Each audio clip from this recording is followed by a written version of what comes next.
Kita akan membahas misteri yang berada di wilayah Batu Karut.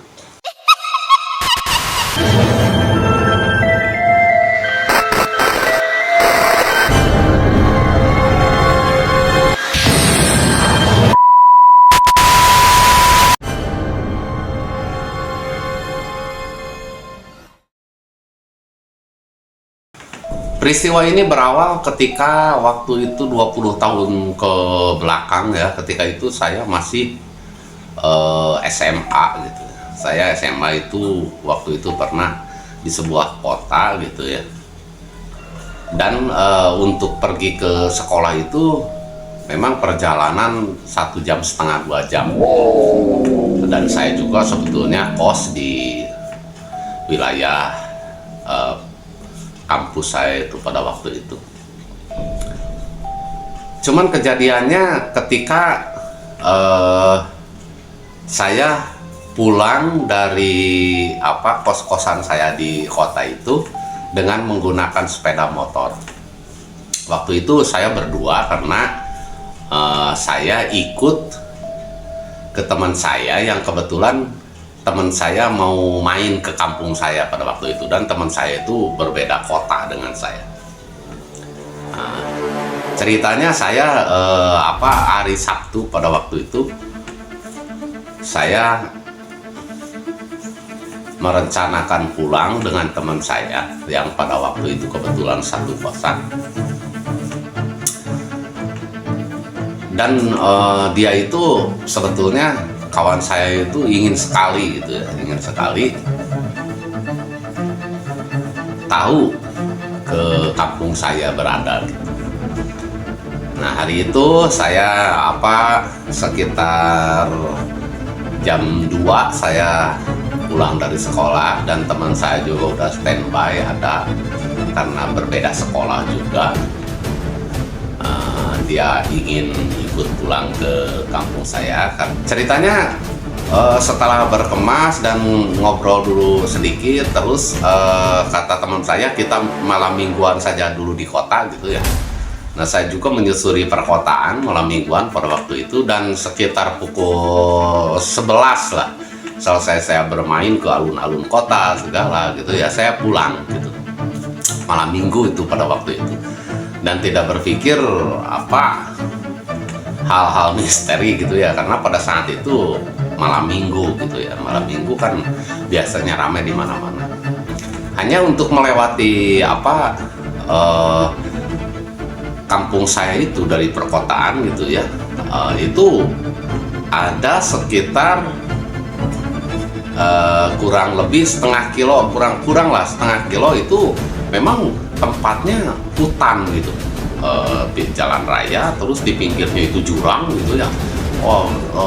Kayu besar juga terlihat, hanya pucuknya doang gitu ya, karena memang jurang banget itu. Dan di situ tidak ada pemukiman pada waktu itu, tidak ada satupun rumah atau apa gitu ya, di sana nggak ada. Itu pure hutan gitu, hutan semua gitu, di pinggir kanan, di lining kiri juga hutan semua. Nah, waktu itu untuk mencapai tempat itu dari kota gitu, itu di 1 jam lah dari kota pada malam hari itu, 1 jam atau 1 jam kurang gitu. Sehingga kita bisa perhitungkan sebelum jam 12 kita sampai ke tempat itu. Nah, kita pun melaju dengan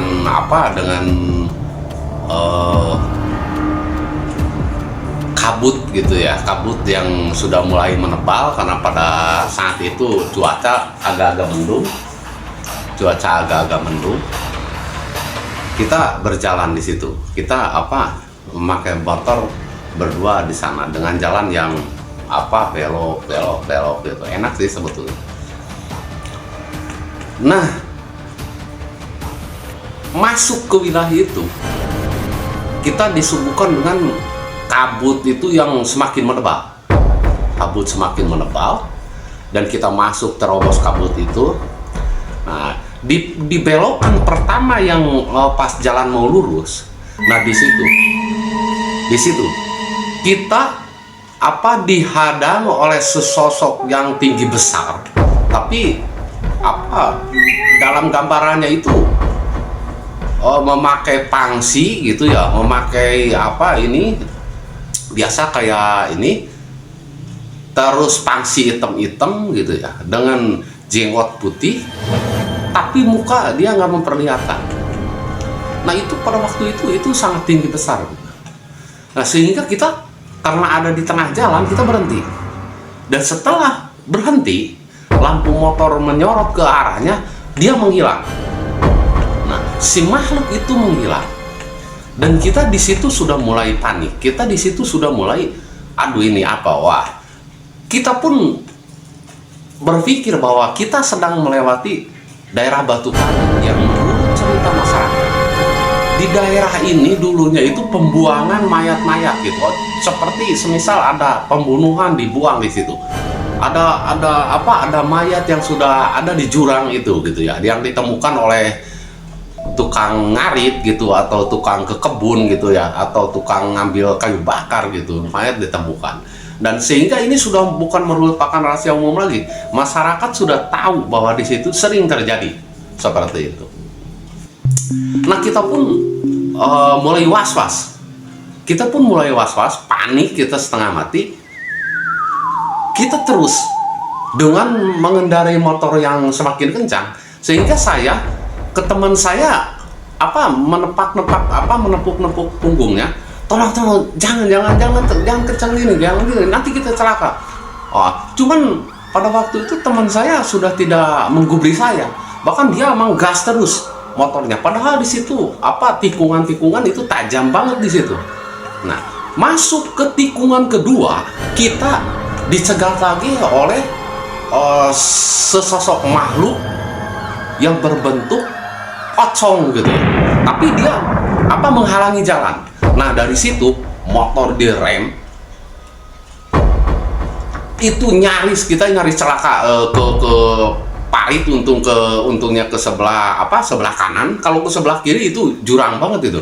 Kita ke sebelah kanan itu nyaris masuk parit kita. Cuman karena ya teman saya juga lihai lah membawa motornya, sehingga kita mengerem dan motor terjatuh. Kita pun ikut terjatuh. Akhirnya teman saya tertindih motor, saya juga sama gitu ya. Di situ kita nggak bisa berteriak apa-apa. Kita mau minta tolong, tapi mulut kita sulit sekali untuk berkata itu. Nah pada waktu itu si sosok pocong itu mendadak menjadi asap dan berdiri. Itu udah panik lagi. Bahkan kita berdiri saling memegang dan kita lari. Nah kita lari ke sana terus. Nah di situ itu ada perkampungan. Setelah belokan yang kedua itu ada perkampungan di sana, dan kebetulan di sana ada orang-orang yang lagi ronda gitu ya, dia di sana itu pas warung, karena warungnya udah tutup, tapi ada pos ronda di sana, dan itu ada orang-orang. Sehingga kita berbicara, tolong ini kita ada kejadian gini di sana. Akhirnya si tukang ronda itu kalau nggak salah itu ada 4 orang mengantar kita. Ayo kita cari lagi. Kemana? Kamu jalan kaki? Nggak, motor saya jatuh di sana dan kita lari gitu. Nah di sana tuh si tukang ronda itu, ayo kita cari, sambil membawa baterai gitu, senter gitu, terus mengantar kita ke sana. Dan akhirnya terlihat motor tergeletak di sana. Dan akhirnya kita sampai lagi di pos ronda. Nah di situ kita sudah tidak berani lagi untuk melanjutkan perjalanan pulang. Bahkan orang-orang yang di pos ronda itu pun menyarankan kita untuk tidak pulang gitu, kalau misalkan takut, karena dia berpikir takut celaka atau takut gimana gitu, karena ketakutan yang amat sangat. Nah dari situ kita menginap di pos ronda sama mereka, dan kita sampai pagi hari kita tidak bisa tidur karena kita sangat takut. Kita membayangkan kejadian-kejadian luar biasa yang dialami kita. Dan akhirnya di pagi hari sekitar habis subuh, habis subuh lah jam 5 lah, jam 5 kita pun pulang, kita pun melanjutkan perjalanan. Nah ini kejadian memang luar biasa dan saya sendiri yang mengalami.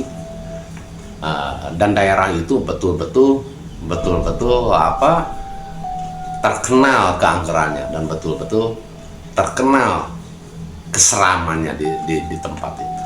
Tapi sekarang tempat itu sudah tidak seram lagi karena di situ sudah banyak bangunan, banyak warung yang berada di situ, bahkan ada ini gitu ya, ada sekolah juga di sana sekarang. Jadi kalau kita lewat ke sana walaupun malam walaupun apa, kita sudah nggak sengeri 20 tahun 30 tahun ke belakang karena memang di sana sekarang sudah ramai. Oke pemirsa, di episode kali ini cerita Batu Karu hanya seperti itu penggalan ceritanya, dan kita juga nanti akan eksplor lagi apa tempat-tempat yang serem, dan kita akan cari informasi cerita-cerita apa yang terjadi di wilayah itu sehingga ini akan sangat menghibur pemirsa Kantil TV semua. Oke, untuk episode kali ini dicukupkan sekian dulu. Wassalam, go.